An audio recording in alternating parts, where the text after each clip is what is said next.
Bem-vindo, meu amigo ou minha amiga. Se inscreva neste canal se você curte esses relatos e comenta aí de qual cidade você me assiste. O café está quente quando saio da cozinha e ninguém vê. O sol bate no mesmo lugar da varanda enquanto eu bebo em silêncio, as mãos calejadas, envolvendo a caneca velha de esmaltado branco. 43 anos aqui na mesma fazenda de Tocantins, 7 deles vivendo sozinho de verdade. Não só na casa, mas por dentro também. O vento bate nas janelas de madeira, aquele som que virou tão familiar que agora parece silêncio. Meu nome é Ernesto. Sou um homem simples, do tipo que a gente não nota em lugar nenhum, que passa despercebido nas ruas do vilarejo, que os vizinhos cumprimentam, mas não esperam resposta.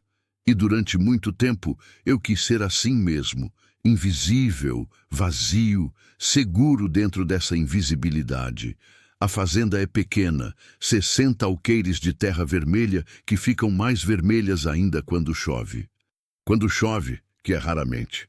Nessa época do ano, a seca é tão brutal que o ar queima dentro da boca, a pele resseca, os lábios rasgam, o gado magra porque a pastagem fica só espinha e pó. Mas é o que a gente tem. É o que a gente consegue manter. Acordo todo dia às 5 da manhã, mesmo que não tenha ninguém esperando. Mesmo que ninguém dependa de mim acordar ou não acordar. É hábito, é rotina. É aquela coisa que a gente faz porque parar de fazer é admitir que tudo é sem sentido. E eu não consigo, ou não conseguia, lidar com essa verdade nua. Saio do quarto escuro, caminho pela casa que rangue a cada passo. Uma casa velha, que minha mãe construiu em 1978, que vi meu pai morrer dentro, que criei meu filho naqueles cômodos. E vou direto para a cozinha, acendo o fogão a lenha. O cheiro de madeira queimada preenche tudo. É um cheiro que diz, você tá vivo.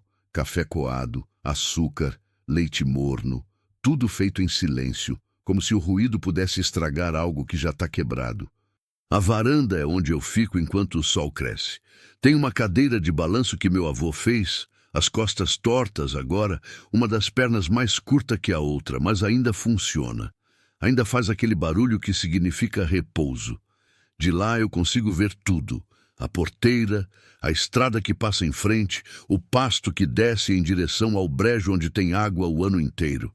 Daqui a gente vê o vilarejo ao longe. Mais umas 20 casas espalhadas, um boteco que funciona à noite, uma pequena igreja evangélica onde nunca entrei. O dia começa sempre igual. Primeiro, o gado. Preciso contar. Preciso ver se tem algum machucado, se algum ficou para trás.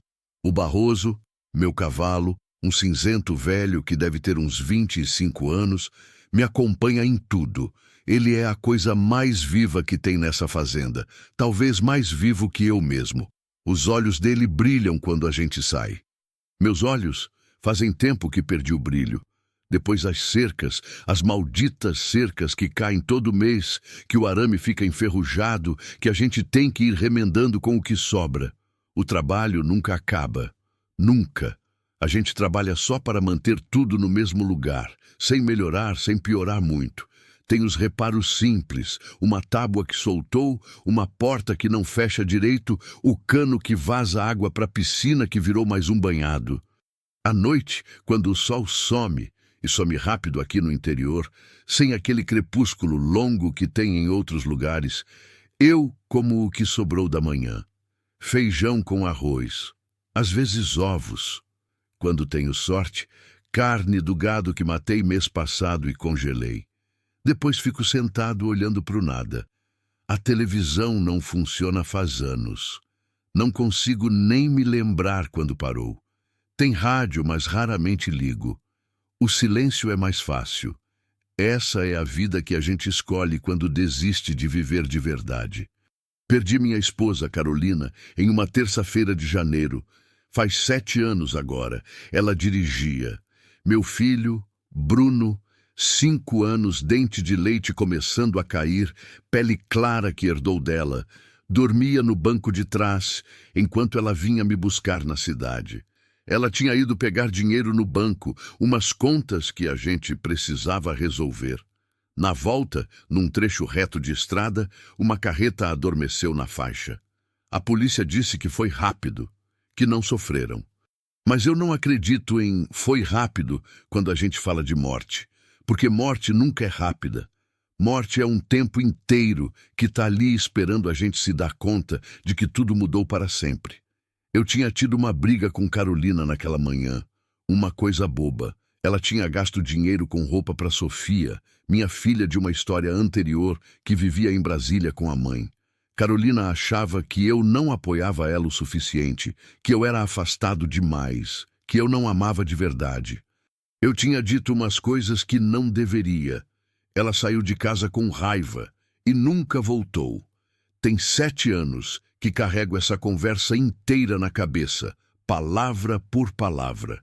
Tem 7 anos que a gente não se despediu como deveria. Depois disso, depois que entendi que existir sem ela era possível, mas que viver não, a gente que fica aprende a desligar alguns fios dentro, alguns fios importantes. A gente escolhe um lugar bem frio e bem fechado lá no peito e ninguém alcança. Nem a tristeza, nem a alegria, nem o medo, apenas o vazio. E o vazio, com o tempo, vira confortável. Minha irmã Maria era 2 anos mais jovem. Nasceu quando meu pai estava terminando a construção dessa casa, quando as coisas ainda tinham alguma esperança. A gente cresceu junto, dormíamos no mesmo quarto quando era criança. Ela na cama menor, eu na cama grande. Ela me chamava de Nessa quando não conseguia pronunciar Ernesto direito. Era a coisa mais linda do mundo. Depois ela cresceu, virou adolescente, se achou bonita demais, se achou diferente demais para aquele interior. Aos 18 anos, conheceu um homem na festa de São João. Dançaram. Ele sussurrou promessas. Ela acreditou. Saiu da fazenda com tudo que tinha.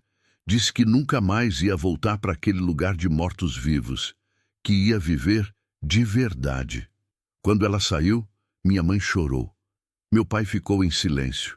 Aquele silêncio que significa derrota.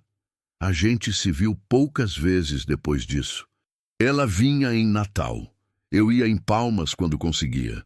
As conversas ficavam cada vez mais vazias, porque toda vez ela vinha com uma história de decepção. Um homem que sumiu, um trabalho que não deu certo, um amigo que roubou. E toda vez eu dizia, você deveria ter ficado aqui. E ela dizia, você deveria ter saído daqui. A gente não se entendia mais. 7 anos atrás, quando perdi Carolina e Bruno, Maria veio para o funeral. Eu a culpava, não com palavras, mas com o silêncio, que é muito mais cruel. Culpava porque ela tinha saído, porque tinha deixado a gente, porque tinha escolhido viver em vez de ficar. Como se a morte dela, de alguma forma, tivesse sido um castigo por minha falta de capacidade de a reter aqui, de fazer a gente ficar junto. Na última conversa que tivemos, 3 dias depois do enterro, ela me disse, você nunca vai deixar de sofrer enquanto continuar castigando a gente por querer viver diferente. Ou eu não respondi. Ela saiu da casa, subiu num carro que tinha alugado e desapareceu. Minha mãe morreu 2 anos depois. Meu pai durou mais 5.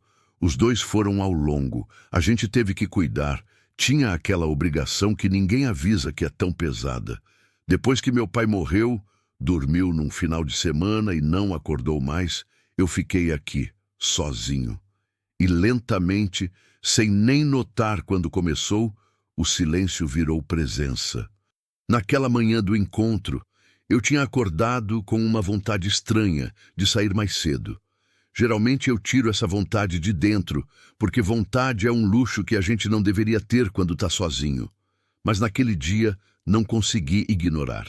Peguei a bolsa de ração que tinha na cozinha, limpei o barro do Barroso com uma mão, só para limpar o pó mesmo, porque ele é velho demais para se importar.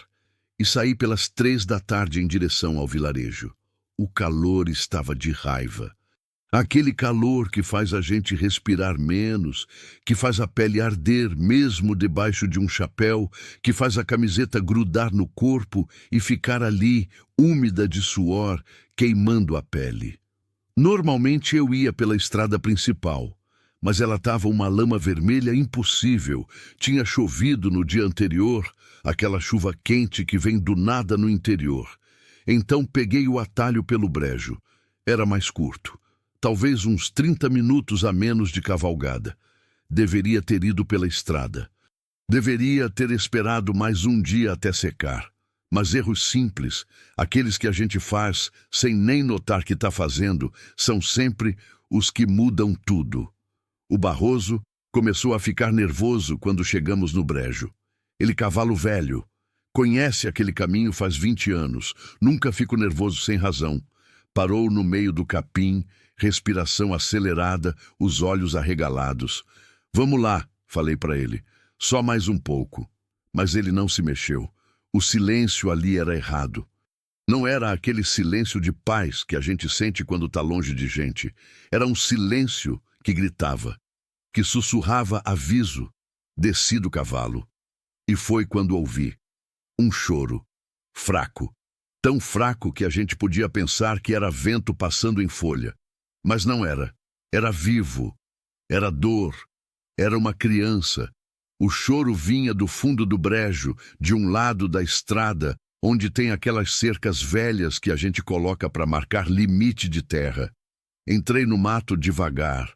A lama vermelha puxava as botas a cada passo. O calor aqui era diferente, mais molhado, mais abafado. O cheiro era de terra podre, de folha apodrecendo, de umidade que queimava a garganta. Os grilos pararam de fazer barulho, como se tudo tivesse segurando a respiração. "Tem alguém aí?" gritei. Nada. Só o choro continuava. Cada vez mais perto. Achei que era um animal primeiro, um filhote de queixada, talvez, ou um porco que estava perdido. Mas dentro de mim eu já sabia. Já sentia na boca do estômago aquela verdade feia que a gente conhece, mas não quer conhecer. O capim abriu e eu vi. Minha irmã Maria estava amarrada na cerca de arame farpado. Os braços caídos sobre o arame, a pele branca, mas não branca de palidez, branca de morte já começando.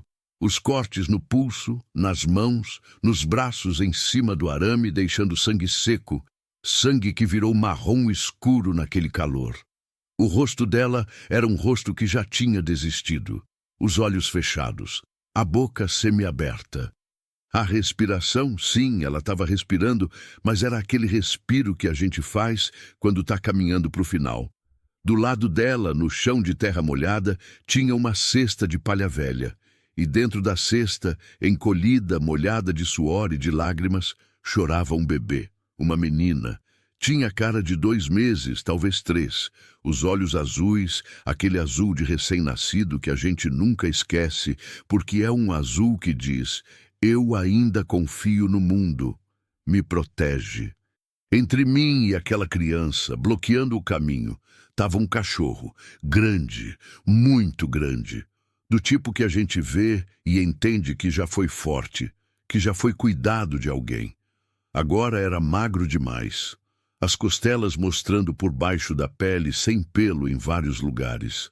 A pelagem era cinza e branca, toda marcada de ferimentos velhos. Uma orelha tinha uma cicatriz que a deixava meia pendurada. Ele estava tremendo, mas não de frio, de tensão, de responsabilidade. Quando me viu, ele levantou a cabeça e rosnou. Não era um rosnado agressivo, tipo aqueles que a gente ouve em cachorro que quer matar. Era um rosnado que dizia: "Você não pode passar por aqui." "Ó, filho", falei para ele, "tira do meu caminho, ó." Ele não tirou. Ele se posicionou ainda mais na frente da cesta, as patas abertas, tremendo, mas firme. Dei um passo. Ele mostrou os dentes, dentes amarelados, alguns faltando, mas que, quando mostrados, fazem a gente entender que mordem. Outro passo. O rosnado virou mais alto. Levantei as mãos devagar e parei. E ali, em pé no meio do brejo, olhando para uma menina que chorava, uma mulher que estava morrendo amarrada e um cachorro que tinha decidido ser muro, eu comecei a entender. Aquele cachorro tinha sido deixado ali, com aquele bebê, para proteger, porque ninguém mais ia vir, porque ninguém mais ia ajudar. Ele era a última coisa entre uma criança e o esquecimento, e ele sabia disso. De alguma forma, aquele animal sabia que tinha um trabalho a fazer e ia fazer, mesmo que custasse a vida dele. 7 anos. 7 anos que eu não sentia nada além de vazio. 7 anos que meu coração batia, mas não escolhia nada, não queria nada, não importava com nada. Mas naquele segundo, um segundo que durou uma eternidade, algo em mim acordou. Não foi heroísmo. Não era nada disso. Era apenas humanidade. A coisa que a gente perde quando para de acreditar que a gente merece estar vivo. Olhei para minha irmã, depois para o bebê, depois para o cachorro, e fiz a coisa mais arriscada que a gente pode fazer quando está tão vazio. Deixei de ter medo. Me ajoelhei, devagar, as mãos abertas, expostas, sem nada que pudesse oferecer como proteção. O peito aberto para aquele cachorro latir, arranhar, morder, totalmente indefeso. Eu não vou machucar, falei para ele, e a voz saiu de um lugar que eu tinha esquecido onde era. Eu não vou machucar nenhum dos dois. Prometo. O cachorro tremeu mais. Seu corpo inteiro vibrando de tensão, de fome, de cansaço. Eu esperei. Os segundos passaram como chuva morna. Lentamente, tão lentamente que quase não vi, o cachorro se afastou.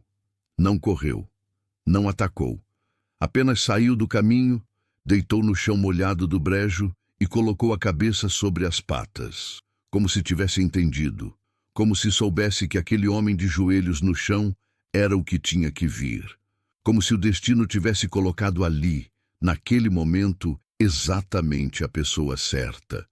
Peguei a cesta com cuidado, cuidado de quem toca em algo sagrado, e coloquei contra meu peito.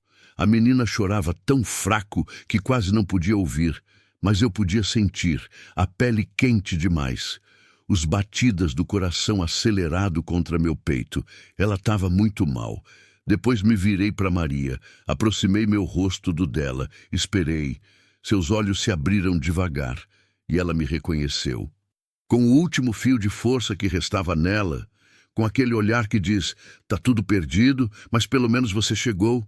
Ela sussurrou um nome, o nome do bebê. Sofia, ela disse.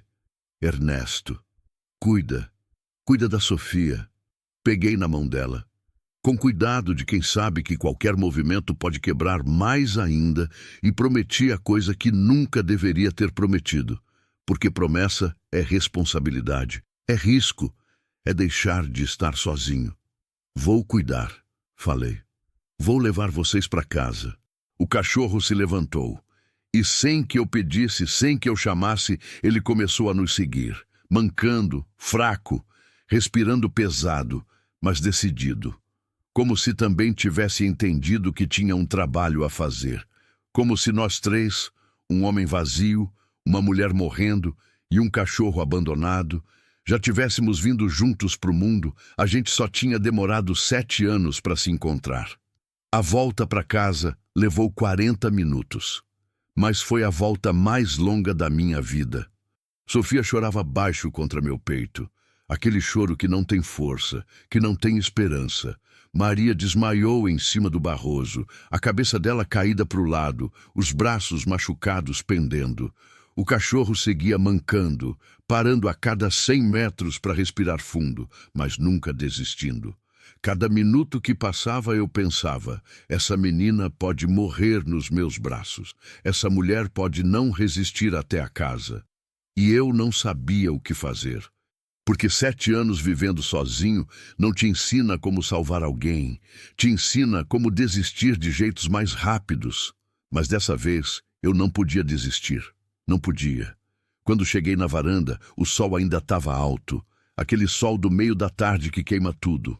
Desci do cavalo com Sofia ainda nos braços. Deixei Maria cair devagar do Barroso. Não era jeito de tratar ninguém, mas estava com medo demais para conseguir ser gentil. O cachorro deitou embaixo da sombra da casa, ofegante, a língua de fora. Levei Sofia para a cozinha primeiro. Coloquei em cima da mesa de madeira e a examinei o melhor que consegui com as mãos tremendo. Ela estava quente demais. A respiração era curta. Os olhos tinham aquele vidrado que a gente vê quando uma criança está no começo de algo ruim. Falta de água, desnutrição, abandono. Eu tinha visto tudo isso antes, naquele hospital em Brasília, quando meu filho Bruno estava internado antes de morrer. A sensação era a mesma. Aquela sensação que diz, você já perdeu, mas ainda precisa tentar.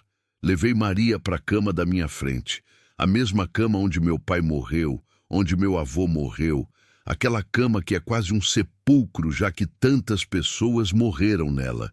Tirei a roupa suja dela, o mais cuidadoso que consegui. As mãos me tremiam. Não de nojo ou de medo, mas porque estava fazendo algo que importava.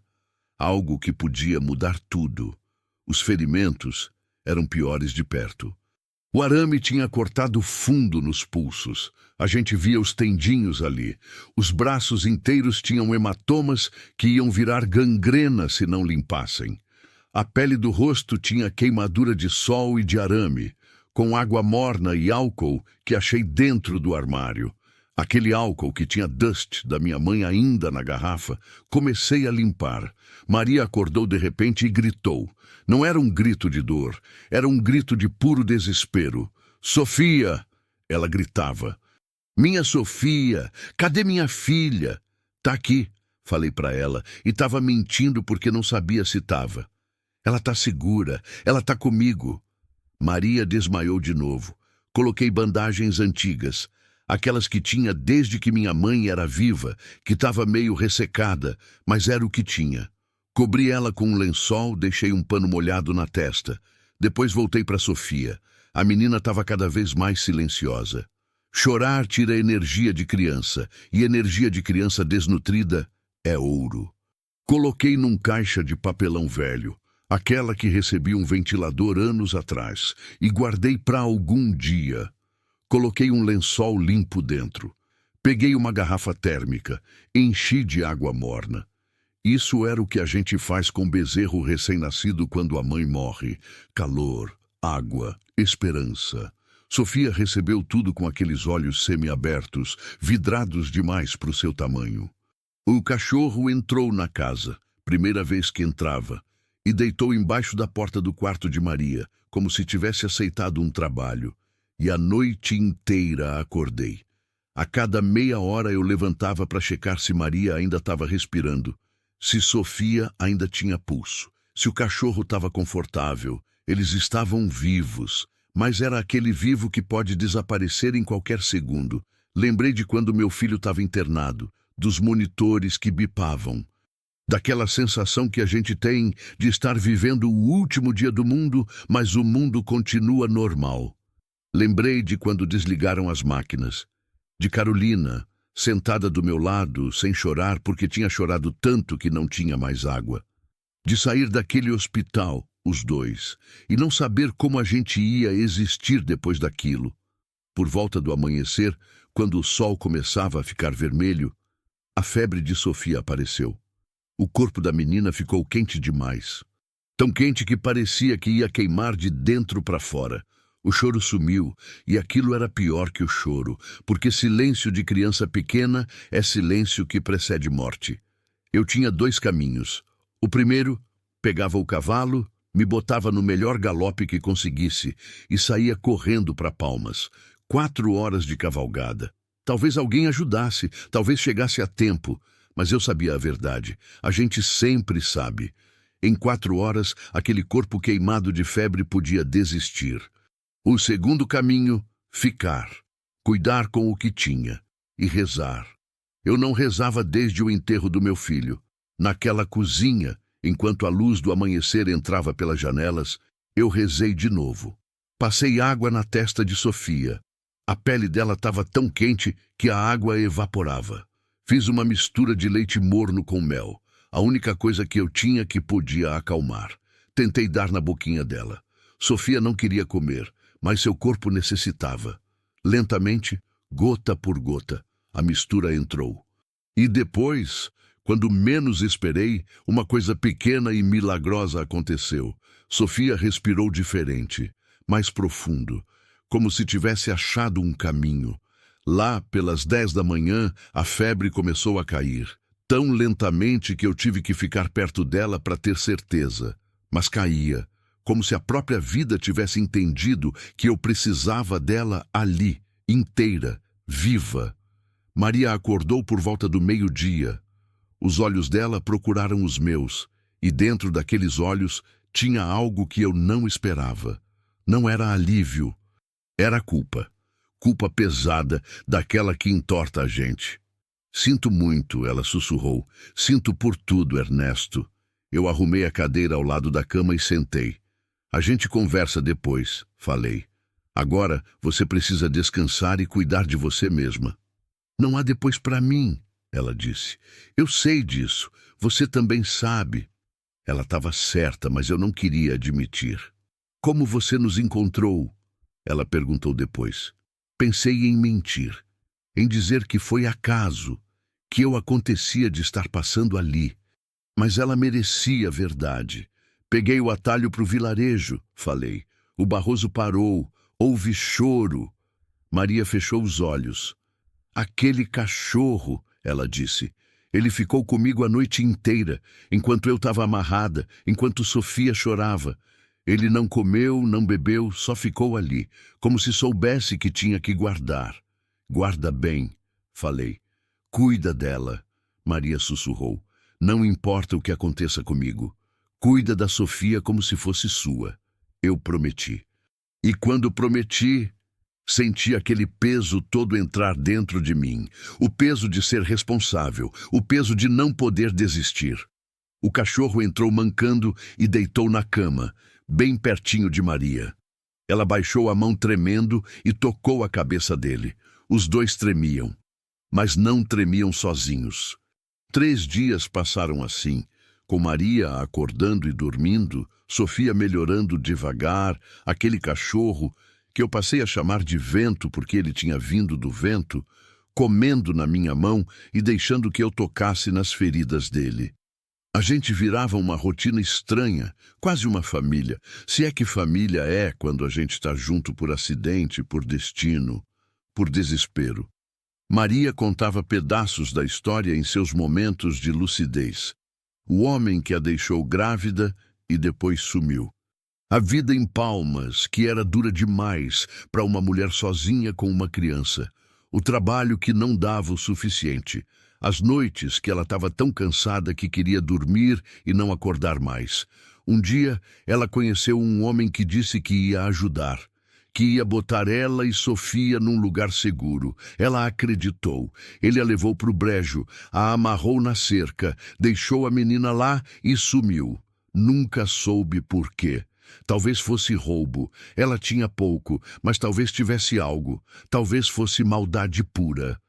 Talvez o homem tivesse problemas com justiça e precisasse desaparecer rápido. Não importava. O que importava era que Maria estava aqui agora e Sofia estava viva. E um cachorro tinha decidido ser protetor.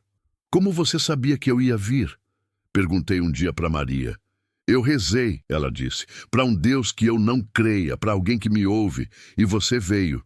Fui só acaso, lhe falei. Não tem acaso. Ela respondeu.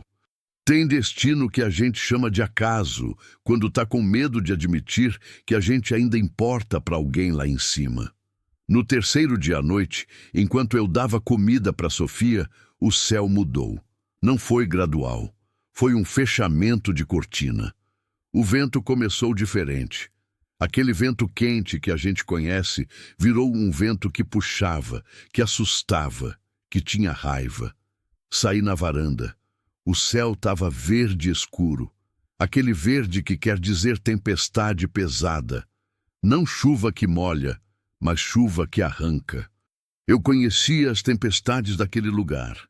Elas vinham com fúria, com vento que derrubava a cerca inteira, com raios que incendiavam mato seco. Quando chegavam, isolavam a fazenda do resto do mundo. A estrada para o vilarejo viraria barro impossível. A linha telefônica, se é que funcionava, capotaria. A gente viraria uma ilha. E dentro dessa ilha, eu estava com uma mulher que ainda estava mal, uma criança que ainda estava frágil e um cachorro fraco demais para fazer nada. Entrei correndo para checar a casa, as janelas, as portas, o telhado que estava ficando velho. Maria acordou com o barulho do vento. "É tempestade?" ela perguntou. "Sim. Você vai sair? Buscar ajuda?" Ela perguntou depois, e tinha esperança naquela pergunta. Daquela esperança perigosa que a gente tem quando está ferido. Olhei para ela. "Não, eu fico aqui." Os olhos dela encheram de água. "Sinto que a gente é um fardo." "Não é fardo", falei. E era a verdade. Pela primeira vez em 7 anos, eu tenho alguém que precisa de mim, e é a coisa mais importante que já tive. A tempestade chegou por volta das 8 da noite. Fúria pura, sem espera. A chuva batia nas janelas de madeira como se quisesse entrar, forçar, invadir. O vento rosnava, o mesmo rosnado que o vento tinha feito naquele brejo. O telhado reclamava. Toda a casa reclamava, cada tábua, cada prego, cada vidro. Sofia acordou chorando. Maria tentou sair da cama, mas os ferimentos ainda adiam muito. Peguei a menina e a coloquei no meu peito. Senti com ela o medo, a incerteza. "Vai passar", falei. Não sei se era para ela ou para mim mesmo, mas não passava. A noite inteira a tempestade bateu como coisa possuída. Por volta das 3 da manhã, quando o silêncio dentro de uma tempestade fica mais silencioso ainda, eu ouvi um barulho diferente, um rangido que não era do vento. Corri para a varanda. Parte do telhado da cozinha tinha cedido. A chuva entrava direto para dentro. A água começava a vazar para o quarto de Maria. Meu coração disparou diferente. Se aquele quarto inundasse, se Maria tivesse que sair da cama molhada, se Sofia tivesse que ficar úmida naquela noite. Peguei uma lona velha que tinha guardada e subi no telhado. Molhado, escorregadio, perigoso, o vento quase me jogou para baixo. Quase, mas eu tinha algo que precisava fazer, então o vento tinha que esperar. Prendi a lona com o que tinha, pedaços de corda, pregos velhos, meu próprio desespero. As mãos sangravam quando desci. Não sabia se era de cortado ou de frio. Não importava. Quando entrei de novo na casa, encharcado, ofegante, lembrei do meu filho dormindo naquele banco de carro, da ligação que Carolina fez, dizendo que tinha acontecido algo ruim, daquela sensação que eu tinha de ser impotente, de ser pequeno demais, de não conseguir salvar ninguém. Aquela sensação voltou inteira naquela noite, enquanto eu estava ali buscando ar. Só que dessa vez tinha gente aqui que dependia de mim. Entrei no quarto. Maria estava acordada, segurando Sofia contra seu peito. Com dor, mas com cuidado. "Você conseguiu?" ela perguntou. "Consegui. Obrigada", ela sussurrou. E ali, encharcado de chuva, de sangue nas mãos, tremendo de frio e de medo, eu entendi algo que o silêncio nunca tinha me mostrado. Salvar alguém não é sobre ser invencível. É sobre estar ali. É sobre tentar, mesmo quando você tem certeza que não vai conseguir. É sobre dizer "eu fico" quando tudo em você grita para sair correndo.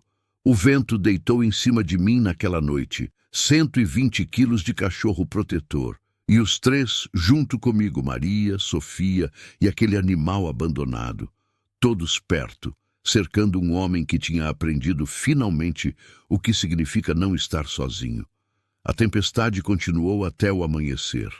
Mas dentro daquela casa pequena, dentro daquele quarto onde tanta gente tinha morrido, o silêncio tinha mudado.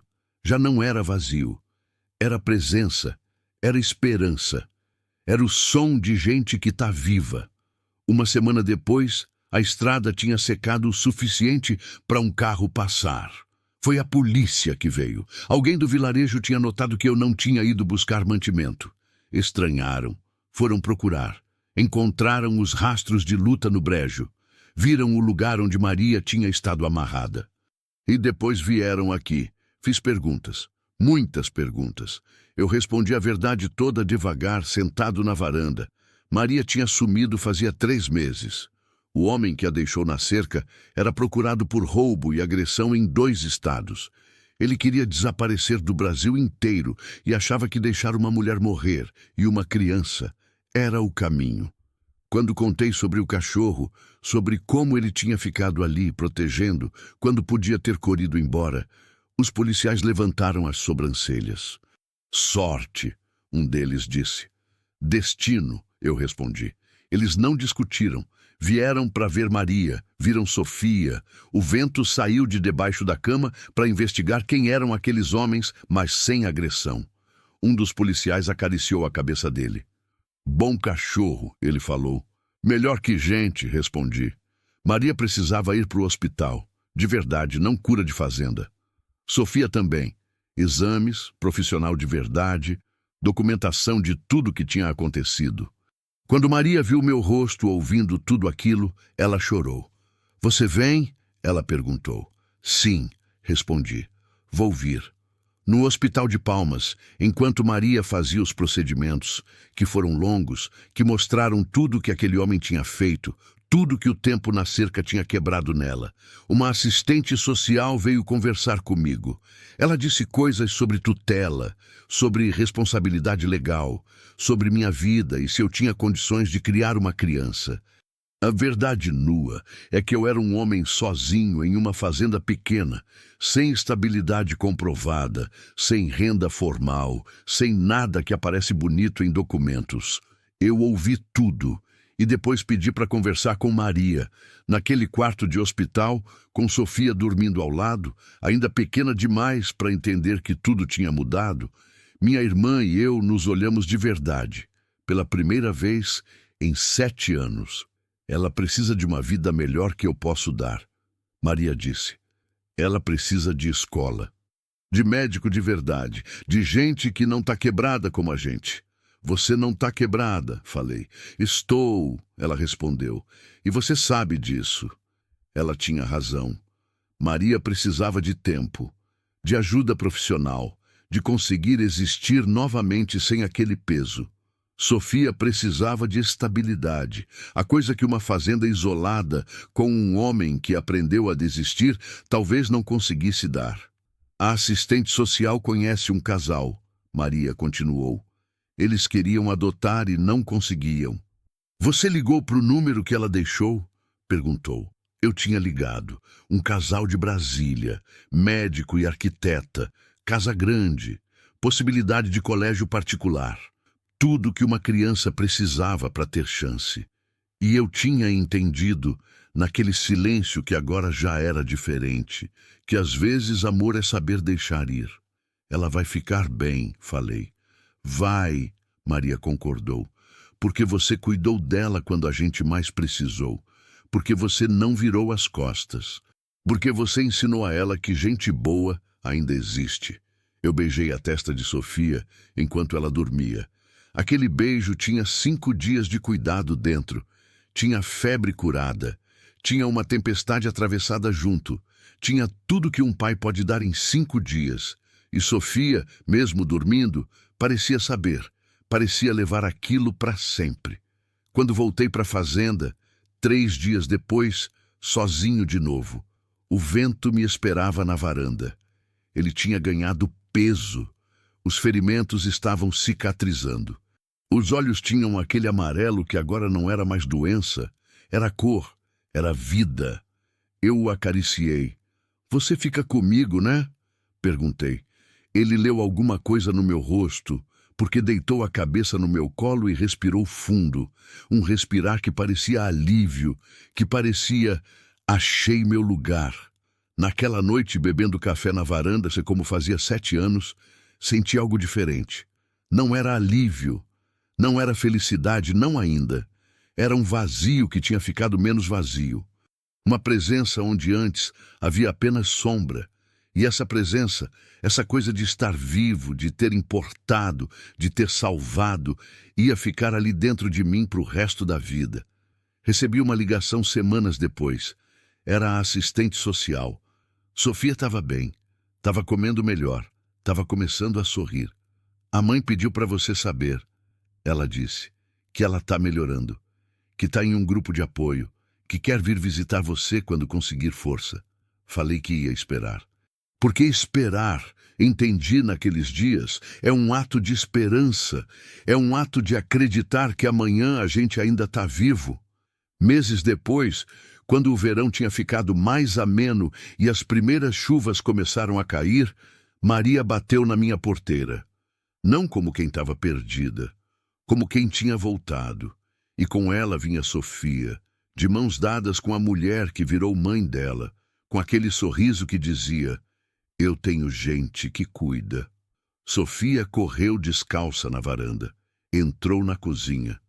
Brincou com o vento como se aquele cachorro tivesse sido criado só para ser amigo de meninas pequenas e dormiu na cama onde uma vez a gente pensou que ela ia morrer. Quando anoiteceu, Maria e eu ficamos sentados olhando o céu imenso do Tocantins. Aquele céu que a gente conhece desde criança, que viu Carolina e Bruno morrerem, que viu 7 anos de silêncio, que agora via esperança. "Obrigada por não virar as costas", Maria disse. "Obrigada por me fazer sentir de novo", eu respondi. Ela pegou minha mão e a gente ficou ali, em silêncio. Mas agora um silêncio que não dói, um silêncio que cura, um silêncio que diz: a gente está vivo, a gente está junto, a gente conseguiu. Quando eles foram embora 3 dias depois, porque ela precisava voltar, porque Sofia tinha escola, porque a vida continua mesmo quando a gente quer que pare para sempre, eu não fiquei vazio de novo, porque tinha entendido que não é sobre ter gente perto o tempo inteiro. É sobre saber que você foi capaz de salvar e de deixar ir. É sobre entender que amar não é prender, é libertar. A fazenda continua a mesma. As cercas continuam caindo. O gado continua magro. O café continua quente quando bebo sozinho na varanda. O vento dorme do lado da minha cadeira agora. Virou velho junto comigo. Mais um cachorro que um protetor, mas ainda com aquela dignidade de quem já salvou vidas. Mas agora há uma foto na parede da cozinha. Maria, Sofia, o vento e eu. Sorrindo para uma câmera que a assistente social pediu emprestada naquele dia da visita. Uma foto que diz: "Isso foi real. Isso aconteceu." E todo amanhecer, quando tomo meu café, agora com a sensação de estar vivo de verdade, eu olho para aquela foto e me lembro: silêncio não é vazio. Silêncio é onde a gente aprende a ouvir o som das vidas que tocamos.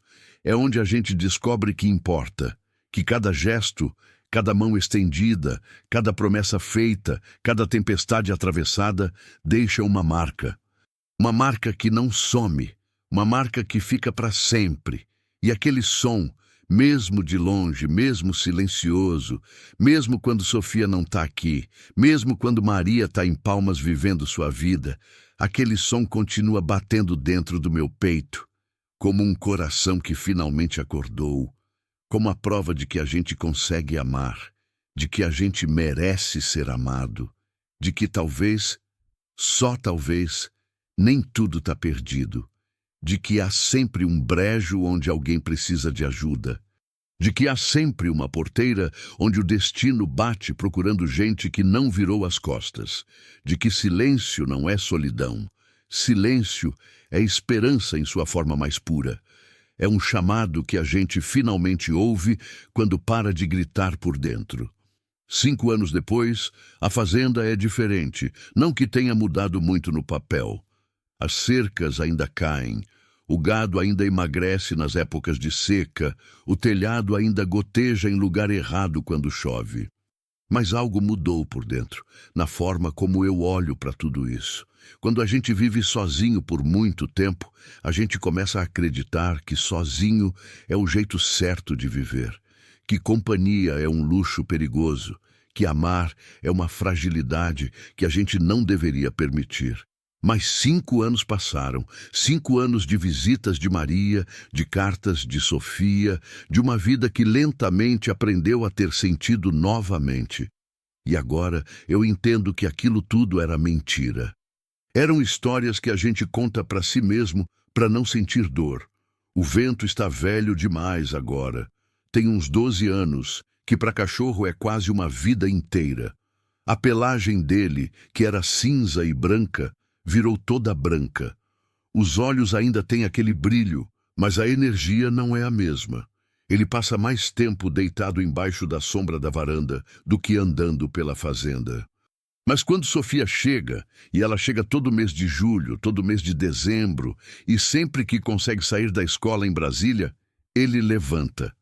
Com dificuldade, com o corpo reclamando, mas levanta e vai sentar do lado dela, como se estivesse cumprindo um dever sagrado.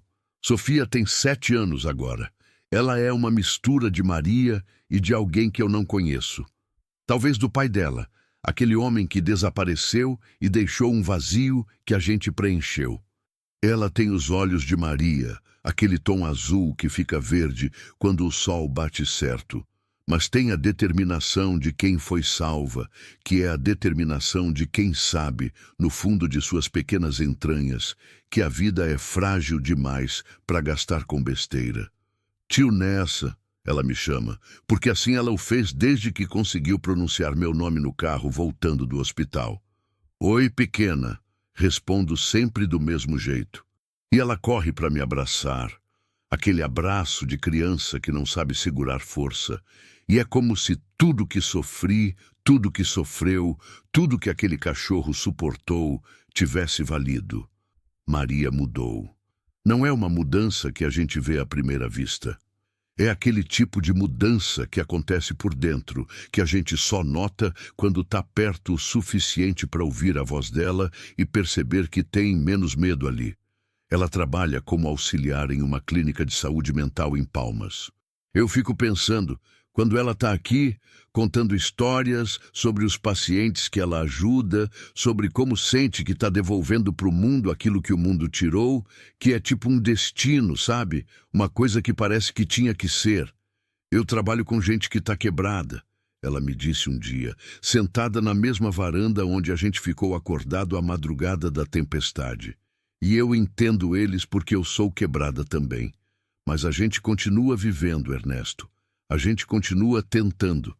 Ela voltou para a escola também. Está fazendo um curso de psicologia à noite. Disse que é loucura uma mulher na sua idade tentar isso, mas eu disse que era menos loucura que desistir de si mesma. Você já fez isso? Falei. Quase. Ela sorriu. Não aquele sorriso que a gente dá para fazer polidez, mas aquele sorriso que diz, você está certo e eu estou viva para poder admitir. A relação dela com Sofia é bonita de um jeito que dói quando a gente vê. Porque elas duas se amam, isso é claro. Mas tem uma coisa de não entender completamente, de Sofia ter crescido com a mãe dela de Brasília, daquela mulher que a gente conhece agora, que vem buscar Sofia aqui na fazenda e que aprendeu a gostar de mim também. Mas quando Maria vem, Sofia fica entre as duas, literalmente. Uma mão em cada, pulando enquanto caminham pela varanda. E eu vejo Maria olhando para a filha com uma expressão que é perda e ganho ao mesmo tempo. É aquele sentimento de, você não é só meu, mas você é um pouco meu e isso é o bastante. A comunidade mudou também. Isso talvez tenha sido a coisa mais surpreendente, como uma história pessoal, uma coisa tão pequena e tão íntima conseguiu abalar o vilarejo inteiro. Quando o policial falou para o delegado, quando o delegado falou para os jornalistas locais, quando uns jornalistas menores fizeram matéria, a história virou conhecida. O homem salva irmã e sobrinha, abandonadas no brejo de Tocantins. Os títulos diziam, cachorro protetor fica 3 dias guardando o bebê sozinho. Eu odiei a publicidade. Odiei ter que conversar com estranhos que queriam entender como eu era herói. Porque eu não era herói. Herói é coisa de livro, de filme. Eu era só um homem que parou de andar quando ouvi choro. Mas as coisas mudaram depois. Dona Conceição, aquela mulher que vende coisas no vilarejo, que é conhecida por ser de má língua, começou a trazer comida para mim. Feijão cozido, bolo de fubá, arroz doce. Para você não morrer de fome cuidando daqueles, ela dizia. E depois, sua mãe teria ficado orgulhosa. Pensei em minha mãe, uma mulher que morreu acreditando que eu era um homem perdido, que tinha virado só casca. E talvez eu tivesse sido, mas em algum lugar dentro de mim, alguma coisa dela tinha ficado. Aquela coisa que faz a gente parar. Os vizinhos começaram a ajudar com a fazenda também. Seu Roberto, que tem terra ao lado da minha, começou a vir de tarde para ajudar com os reparos. Não pedia nada. Só vinha, trabalhava 2 horas, bebia um café e ia embora. Mas era presença, era companhia. Era o contrário de 7 anos de vazio. Você tá diferente, ele me disse uma vez enquanto a gente consertava a cerca norte. Para melhor ou para pior? Perguntei. Para melhor, ele respondeu. Quando seu pai morreu, eu achei que você ia morrer junto. Mas você não morreu, você só ficou congelado. Agora você tá descongelando.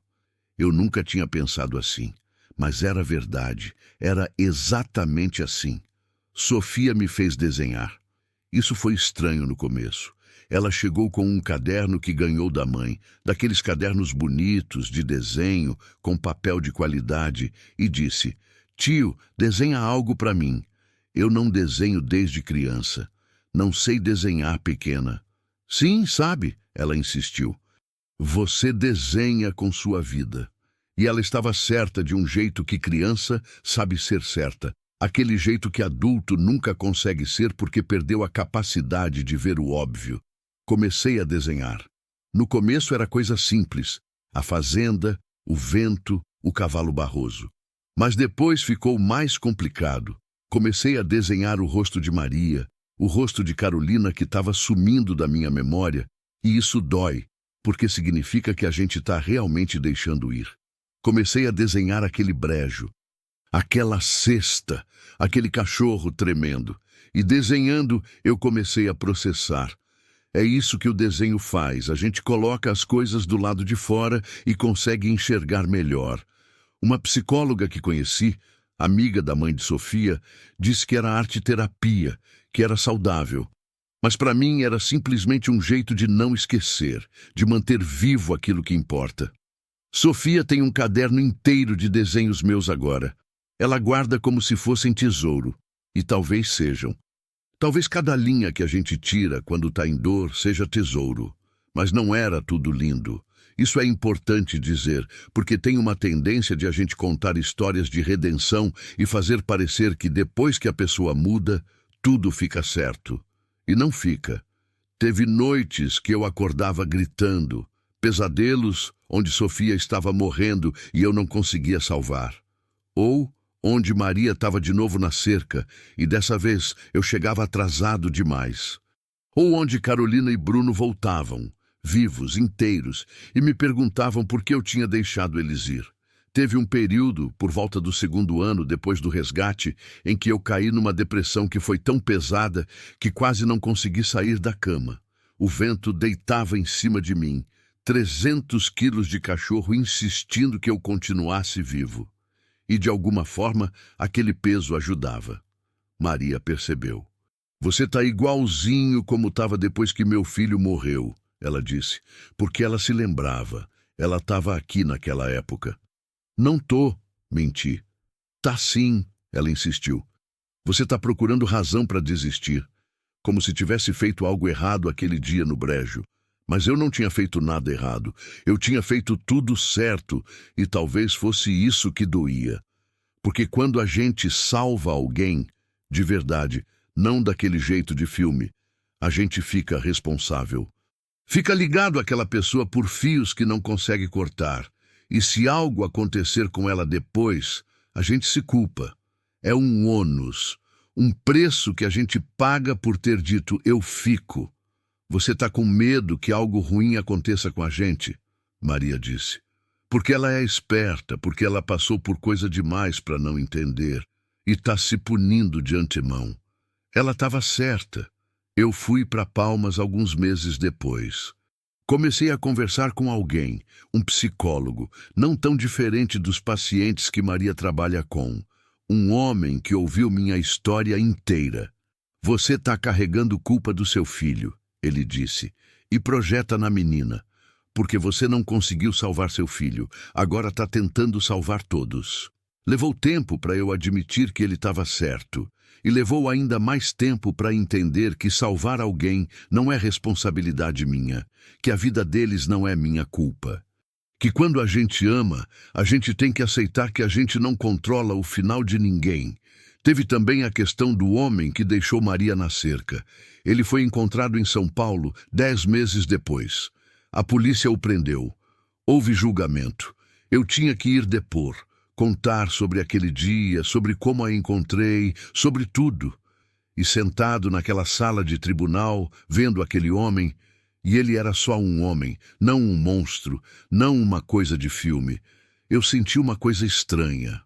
Não era ódio, era pena. Porque aquele homem era alguém que também tinha sido quebrado de alguma forma, que tinha escolhido quebrar outras pessoas em vez de procurar ajuda. E agora estava preso. E a vida dele tinha virado ainda menor que a minha era antes. Quando ele viu Maria no tribunal, ele olhou para ela como se pedisse desculpa. E ela, porque ela aprendeu a ser braba, mas também aprendeu a ser perdoadora, apenas virou para frente. Depois o juiz deu sentença. 15 anos. E aquilo era justiça, eu suponho. Mas a gente sabe que justiça nunca desfaz o que foi feito. Tem uma coisa que ninguém prepara a gente quando a gente salva alguém. É que salvar muda quem salva também. Porque antes eu era um homem que tinha um buraco dentro, um buraco fundo, feito de silêncio e de morte. E eu tinha aceitado aquele buraco, tinha feito amizade com ele, tinha considerado que talvez aquele buraco fosse tudo que eu merecesse. Mas quando a gente coloca outra pessoa, uma criança, uma mulher, um cachorro, dentro daquele buraco junto com a gente vira capaz de coisas que antes estava convencido que era impossível. A gente sai de cama na tempestade para consertar telhado. A gente aceita medo, mas não deixa que medo seja a coisa que grita mais alto. A gente escolhe continuar. Um dia, tinha uns 3 anos depois do resgate, Sofia fez uma pergunta que eu nunca vou esquecer. Ela estava deitada na rede da varanda, balançando devagar, e perguntou: Tio Nessa, por que você salvou a gente? Por que você não deixou a gente lá? Fiz silêncio. Porque a pergunta era séria demais para resposta fácil. Porque quando eu era criança, comecei, eu aprendi que a gente tem que cuidar um do outro. Meu pai me ensinou isso, minha mãe me ensinou isso. Mas depois eu esqueci. Depois que perdi pessoas que amava, eu decidi que era mais fácil não amar ninguém. Fazer de conta que isolado era seguro. Mas não era, Sofia disse. Não foi pergunta, foi afirmação. Não era, concordei. E quando você nos achou, você se lembrou. Ela continuou. Isso, você nos salvou, ela disse. Mas a gente também salvou você. Eu olhei para aquela criança que tinha sido deixada para morrer, que tinha febre que podia ter a levado. E pensei em como é estranho o destino. Como é estranho que uma menina de 7 anos entenda verdades que levou 50 anos de uma vida inteira para eu conseguir ver. A carta chegou quando Sofia tinha 5 anos. Veio de Carolina. Não minha ex-mulher, mas a mãe de Maria, a avó de Sofia. Estava em um envelope grosso, selos antigos, endereço escrito com letra trêmula. Eu estava com medo de abrir, porque cartas de pessoas que a gente ama ou amou e que desapareceram da vida, cartas têm peso. Mas abri. Ela tinha descoberto sobre Sofia através de um jornal que tinha lido em uma biblioteca, um daqueles jornalistas que fez a matéria. E tinha passado anos tentando me localizar, tentando entender se era verdade mesmo. Quando confirmou, ela quis vir.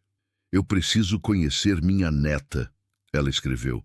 Eu preciso conhecer o homem que salvou minha filha. Ela veio semanas depois. Uma mulher velha, mais velha que eu esperava, com as mãos tremendo quando viu Sofia pela primeira vez.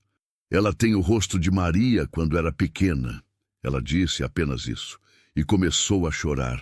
Aquele choro que é reconhecimento, que é remorso, que é amor acumulado. Porque essa é outra coisa que ninguém fala. Resgatar alguém abre portas, traz pessoas de volta, reconecta coisas que a gente pensava que estava perdido. Carolina ficou uma semana e depois outra semana. Ficou até que Sofia tinha que voltar para a escola. No último dia, ela e eu ficamos sentados na varanda, bem onde eu e Maria tínhamos ficado na madrugada da tempestade. Obrigado por ter cuidado dela, ela disse. Obrigado por ter tido uma filha que merecia ser cuidada, respondi. Ela voltou para Brasília, mas agora vinha todo mês. Agora estava na vida de Sofia de um jeito que não era antes. E isso também mudou as coisas, porque significa que Sofia, aquela menina que tinha sido deixada para morrer, agora tinha 3 pessoas que a amavam. Tinha mãe, tinha avó, tinha tio, tinha redes, tinha segurança, tinha o tipo de infância que merecia. O vento está morrendo. Isso é algo que eu soube que ia acontecer. Cachorro não vive para sempre, mas de alguma forma a gente nunca está pronto. Ele está com apenas mais tempo de cama do que de pé agora. As horas que passa acordado ficam menos e menos. Quando Sofia chega, ele levanta com dificuldade e senta ao lado dela. Mas é tudo que consegue fazer. Ontem, e digo ontem porque sinto que vai ser logo, eu sentei ao lado dele na sombra da varanda e passei a mão na cabeça dele. Toda branca agora, a pele fina, o crânio tão perto da superfície que dá para sentir cada osso. Você foi bom cachorro, falei. E ele, com aquele jeito que cachorro tem de entender as coisas, apenas se aproximou mais de mim. Aquele cachorro, aquele animal que tinha sido deixado para morrer, que tinha escolhido proteger em vez de correr, ele mudou a história inteira. Porque se o vento tivesse atacado quando eu cheguei naquele brejo, se ele tivesse defendido aquela criança de uma forma agressiva, se ele tivesse me mordido, talvez eu tivesse saído correndo, talvez eu tivesse ido chamar polícia, que talvez tivesse demorado demais.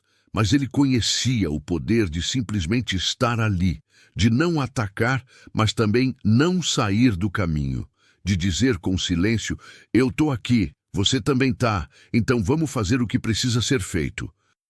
Aquele cachorro ensinou mais sobre humanidade do que qualquer livro que eu tenha lido, e quando ele for, e será logo, eu vou enterrá-lo embaixo da sombra daquela mangueira lá da frente. Sofia pediu para fazer uma cerimônia. Ela quer contar histórias sobre ele, quer que a gente o honre do jeito certo, e eu vou fazer. Porque é o mínimo que a gente pode fazer por uma vida que importou tanto. Maria vem regularmente agora. A gente até conversou sobre ela e Sofia virem morar aqui. A fazenda é grande o suficiente. Mas ela disse que precisa de sua independência, que precisa de sua vida em palmas. E eu entendo. Porque parte do que significa realmente amar é entender que a gente quer que as pessoas vivam, não que vivam perto da gente. Mas quando vem, a gente conversa. Conversas longas, que começam no café da manhã e vão até a noite. Ela conta sobre seus pacientes, sobre um homem que tentou se matar e agora está vivo, sobre uma mulher que fugiu de um relacionamento abusivo e está aprendendo a sorrir de novo. Eu vejo a gente neles, ela disse uma vez. Você nos via naquele brejo. Agora eu vejo nos meus pacientes. A gente que foi deixado, abandonado, destruído, mas que continua. E quando a gente continua, a gente consegue ajudar outro que está começando. É uma corrente, ela disse. Uma corrente de gente que se salva mutuamente. Sofia cresceu de forma que às vezes me assusta. Ela tem 7 anos, mas está no 8º período de conhecimento.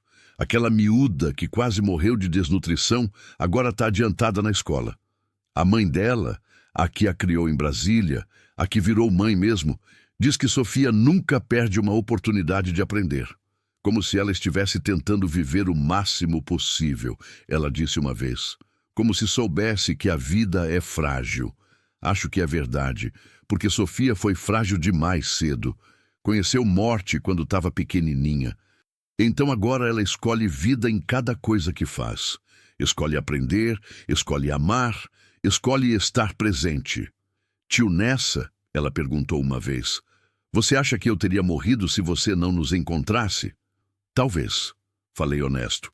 Então você me deu um presente, ela disse. A vida. Você me deu a vida. Você também me deu a vida, respondi. Você me deu razão para continuar. E ela sorriu. Aquele sorriso que é sabedoria antiga, em rosto pequeno. A coisa mais importante que descobri nesses 5 anos é que silêncio não é sentença. Silêncio não é prisão. Silêncio é apenas silêncio. E o que a gente faz com ele é que importa. Por anos, eu usei silêncio como arma, como forma de não sentir, como proteção contra um mundo que tinha sido muito cruel. Mas silêncio também pode ser aconchego. Pode ser o espaço onde a gente ouve de verdade. Pode ser o lugar onde a gente encontra a gente mesmo. Agora, quando eu sou na varanda de madrugada, e ainda faço isso às vezes, não mudei tudo. O silêncio não dói. Ele apenas existe, e existindo, ele me lembra. Você está vivo. Você importa. Você conseguiu. Uma noite, uns 2 anos depois, recebi a visita de um homem que nunca tinha visto. Veio de carro, de Palmas, era assistente social. Mas não era para falar sobre Sofia ou Maria. Era por outro caso. Seu nome está sendo circulado, ele me disse, entre comunidades de resgate. Tem gente que quer saber sua história, como você conseguiu, se você poderia treinar outras pessoas. Eu achei estranho. Mas depois comecei a conversar com algumas pessoas. Outras histórias de resgate, de gente que salva gente. E entendi que tem uma comunidade. Tem gente que escolhe. Quando a gente vê alguém em perigo, a gente para. E essas pessoas queriam aprender comigo como não perder o sentido disso. Como não queimar no processo. Você salvou sua irmã. Um homem me perguntou uma vez. Como você lidou com a culpa depois? Com o sentimento de responsabilidade que vem com isso? E eu contei. Contei sobre as noites de pesadelo, sobre a depressão, sobre o psicólogo, sobre o tempo que levou para entender que responsabilidade não é culpa, que cuidar não é controlar, que amar é deixar a pessoa ser quem é. Se eu voltar àquele homem que eu era, o Ernesto de 7 anos atrás, aquele que acordava no silêncio e passava o dia inteiro sem motivo, e contar para ele o que ia acontecer, ele não acreditaria. Ele ia achar que era uma fantasia, um sonho, uma coisa que pessoas como ele, pessoas que tinha desistido, não mereciam. Mas aconteceu. E a gente merecia. Ou talvez não fosse sobre merecer. Talvez fosse sobre estar ali. Sobre estar no lugar certo na hora certa, com a coragem certa de parar quando vê alguém caído. Tem uma coisa que eu tenho pensado muito e que tenho conversado com Maria sobre. A gente não sabe quando a vida está nos dando uma chance, quando a gente está no meio dela. Você só descobre depois. Você só vê, aquele era o dia que tudo mudou quando muito tempo já passou. Aquele dia no brejo, naquela hora, eu não sabia que estava sendo dado a segunda chance. Eu estava só andando em um atalho. Eu só ouvi choro. Mas olhando para trás, vejo que aquele era o momento, aquele era o instante onde tudo podia virar de novo ou ficar igual. E eu escolhi, sem saber que estava escolhendo, a opção que trazia vida. Maria está começando a namorar. É um homem que conheceu na clínica, um colega de trabalho. Ele parece bom. Sofia aprova. Ele risos. Ela me disse sobre ele, como se riso fosse o critério mais importante para um homem. E talvez seja. Porque gente que consegue rir depois de sofrer, gente que consegue permitir alegria em suas vidas, é gente que realmente aprendeu a viver. Quando Maria contou para mim que ele queria vir conhecer a fazenda, eu senti alguma coisa. Não era ciúmes, não era inveja, era paz. Porque significa que ela está realmente se curando, que ela não vai ficar presa em mim, na memória daquele dia, na gratidão, que ela vai viver uma vida que é dela. E isso é a maior bênção. O Barroso também envelheceu. Deve ter uns 28, 29 anos agora. A gente não sabe exatamente quando ele nasceu. Ele está mancando mais, tem artrite, mas ainda me acompanha quando preciso sair. E eu penso, quando tô nele pelas estradas vermelhas de Tocantins, em todas as cavalgadas que a gente fez. Quantas vezes esse cavalo me salvou de cair da sela porque estava dormindo sem perceber. Quantas vezes aquela criatura conhecia o caminho melhor que eu. Animais, eles têm essas coisas que a gente não consegue entender completamente. Eles sabem, eles sentem. O vento sabia, o Barroso sabe. Sofia, quando tinha 6 anos, pediu para fazer um caderno. Um caderno de histórias que ela chama As Histórias do Tio. E ela quer que eu escreva, que eu conte tudo, o antes, o depois, o durante. A princípio, eu relutei, porque contar história é expor. É deixar pessoas olharem para seus erros, suas fragilidades. Mas Sofia foi insistente. As pessoas precisam saber, ela disse. Precisam saber que quando você vê alguém que precisa, você tem que parar, que é importante. Então eu comecei a escrever. Algumas noites, depois que Sofia vai embora, eu sento aqui na varanda com um caderno. Não o dela, é o meu, porque tenho coisa demais para contar. E escrevo. Escrevo sobre aquele dia. Escrevo sobre a tempestade. Escrevo sobre as coisas bonitas que vieram depois. E às vezes, quando estou escrevendo sobre o dia que tudo mudou, eu choro. Não é ruim chorar. Chorar é sinal de que a gente sentiu, de que a gente importa. Uma coisa que ninguém me preparou para é que quando a gente vira diferente, as pessoas antigas têm dificuldade em aceitar. Seu Roberto, que vem ajudar na fazenda, brincou uma vez. Você ficou até sentimental, hein, nessa? Era brincadeira, mas tinha verdade ali. Porque eu mudei. Virei capaz de falar sobre sentimentos. Virei capaz de reconhecer quando estou mal. Virei capaz de pedir ajuda. E para homem, principalmente homem do interior, isso é estranho.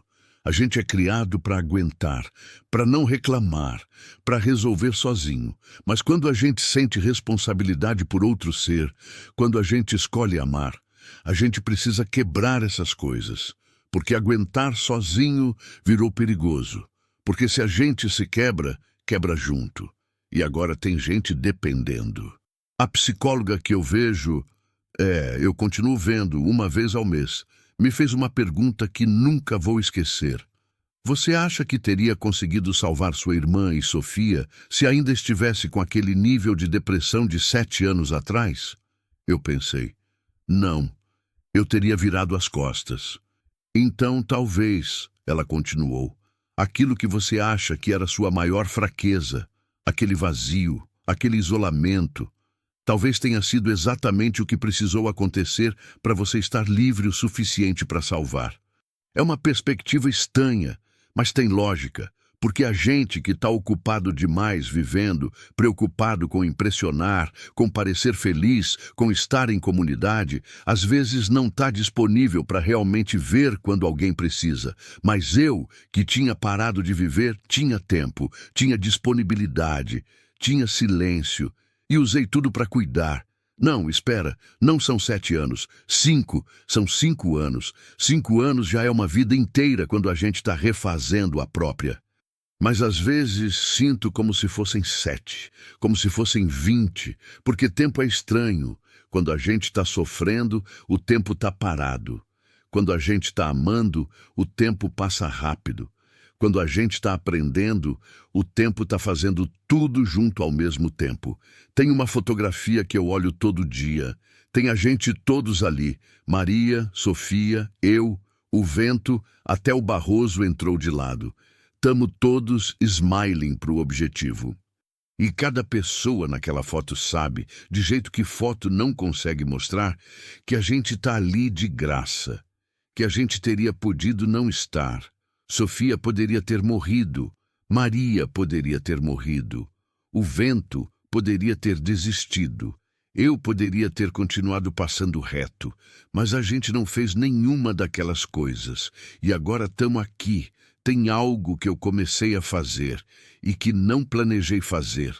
Quando eu vejo alguém em dificuldade, na rua, no vilarejo, em qualquer lugar, eu paro, como aquele dia.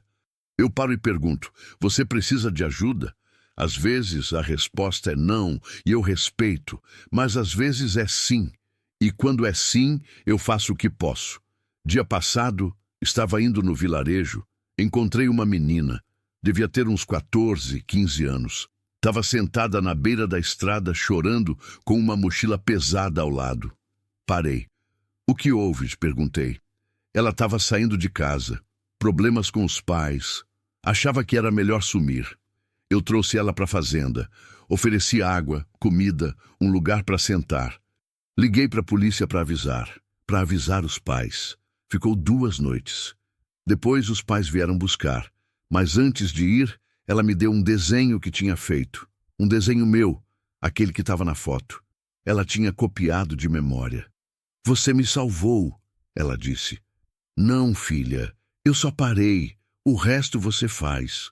Mas ela sorriu, como se soubesse que parar era o primeiro passo. E é. Tem uma coisa que todo mundo que me conhece nota. Eu mudei de jeito. Não é coisa física, é espiritual, talvez. É uma leveza. Como se o peso que eu carregava, aquele peso de 5, 7, 10 anos de silêncio, tivesse ficado mais leve. Porque o peso foi compartilhado. Porque agora tem outras mãos segurando comigo.